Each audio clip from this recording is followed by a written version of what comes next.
The revolution will be cyber.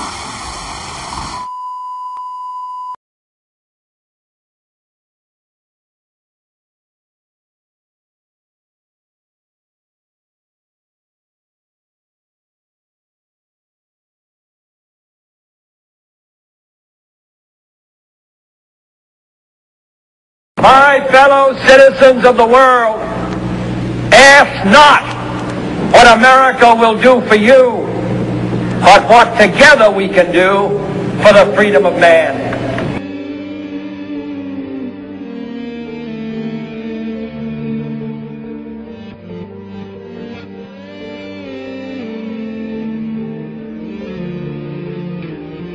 It is more cost effective to do nothing now. Spend not a cent. Don't have an ETS, don't have taxes to do with green things, don't subsidize windmills, don't do anything. Instead, sit back and enjoy the sunshine.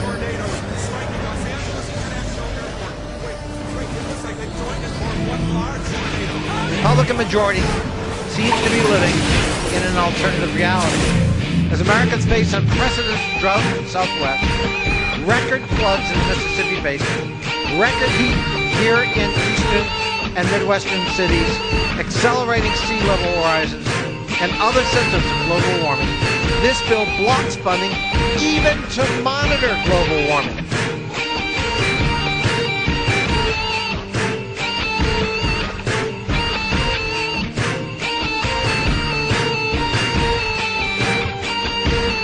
Not only do Republicans deny the existence of global warming, apparently, they have even blocked funding to monitor its impacts.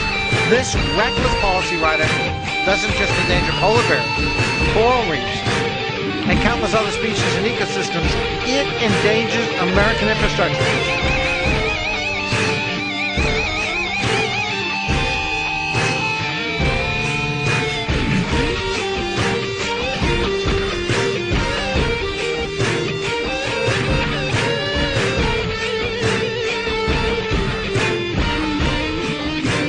I cannot say to you, meet here or there at this hour or that one, and we'll peacefully break the back of government that now exists merely to get its functionaries reelected. But I can say that the time is coming when the window for us to restore the control of our government to ourselves will close, and we had damn well better act before then. Because this deal is more than a tipping point in which the government goes from defending the safety net to gutting it. This is wrong. And while our government has now declared that it has given up the concept of right and wrong, you and I have not and will not do so.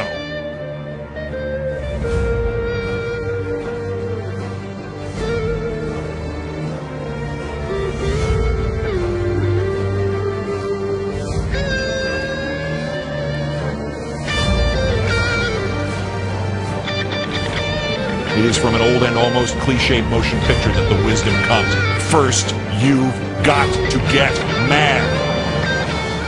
I come to say to you this afternoon, however difficult the moment, however frustrating the hour, it will not be long, because truth crusher will rise again.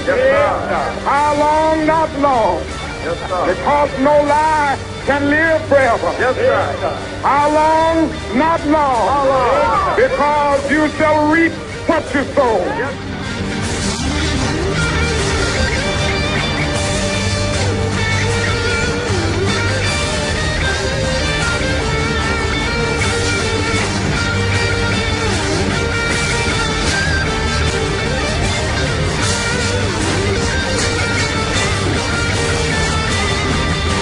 There's a tide pushing back the rights of each of us, and it has been artificially induced by union bashing and the sowing of hatreds and fears, and now this ever more institutionalized economic battering of the average American.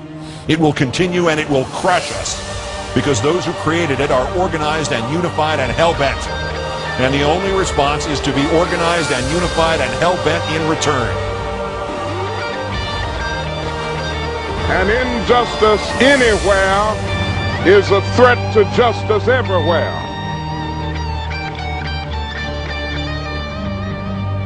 We must find again the energy and the purpose of the 1960s and early 1970s, and we must protest this deal and all the goddamn deals to come in the streets. We must arise non-violently but insistently.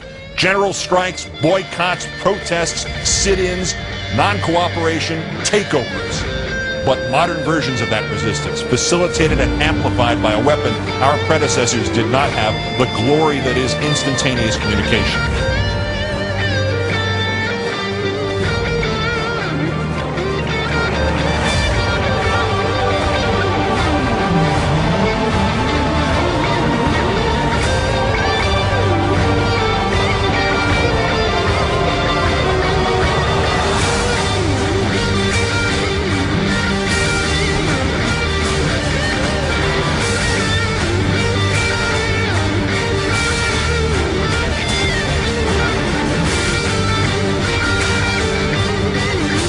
Where's the outrage over these great hypocrisies?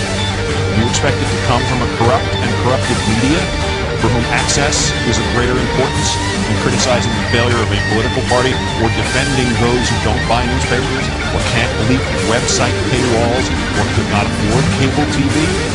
You expect it to come from a cynical and manipulative political structure. You expect it from those elected officials who no longer know anything of government or governance, but only perceive how to get elected or how to pose in front of a camera and pretend to be leaders. Do you expect it from politicians themselves who will merely calculate whether or not it's right based on whether or not it will get them more contributions? Do you expect it to come from the great middle ground of this country with a population obsessed with entertainment, video games, social media, sports, and trivia?